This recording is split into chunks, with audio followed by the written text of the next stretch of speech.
राहुल भैया जिंदाबाद जिंदाबाद जिंदाबाद राहुल भैया जिंदाबाद जिंदाबाद जिंदाबाद। जी हाँ, समस्त ग्रामवासियों को राहुल भैया की तरफ से होली की ढेर सारी शुभकामनाएं। जी हाँ भाइयों और बहनों, आप सभी को अवगत कराना है कि ग्राम पंचायत ग्रामा से प्रधान पद के भावी प्रत्याशी बड़े भैया राहुल भैया जी को अपना बहुमूल्य वोट देकर भारी मतों से विजयी बनावे, कामयाब बनावे। ग्राम गिरावा को है चमकाना, पढ़ा लिखा ग्राम प्रधान है बनाना। चाची भूल नहीं जाना राहुल भैया को जिताना, चाचा भूल नहीं जाना राहुल भैया को जिताना।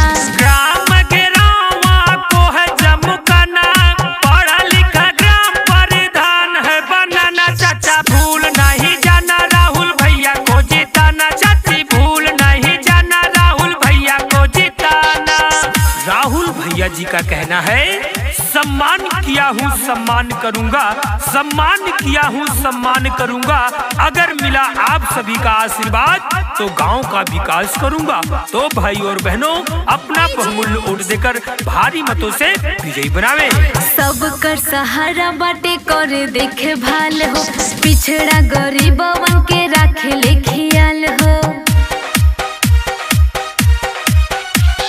सब कर सहारा बाटे करे देख भाल हो, पिछड़ा गरीबवन का रखे ले ख्याल हो। लागल बा विरोधी बहकावे में नया ना, लागल बा विरोधी बहकावे में नया ना। भैया भूल नहीं जाना राहुल भैया को जिताना, भाभी भूल नहीं जाना राहुल भैया को जिताना। चुनाव नहीं अबरण होगा, युद्ध बड़ा भीषण होगा। जन जन की है यही पुकार, राहुल भैया जी अब की बार। तो भाई और बहनों, राहुल भैया को भारी मतों से विजयी बनावे, कामयाब बनावे। क्षेत्र में सुना जब योजना आई, रोड नाली सब बनी कुछ न छुटाई। क्षेत्र में सुना जब योजना आई, रोड नाली सब बने कुछ न छुटाई। बिजली या शिक्षा पानी बेटर जदी है बना, बिजली या शिक्षा पानी बेटर जदी है बना। दादा भूल नहीं जाना राहुल भैया को जिताना, दादी भूल नहीं जाना राहुल भैया को जिताना।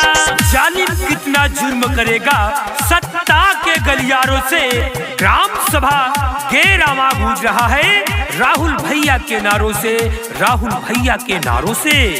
जवन की हो कैले नहीं कई के देखई है, कौनो परेशानी होई दौड़ल चली आई।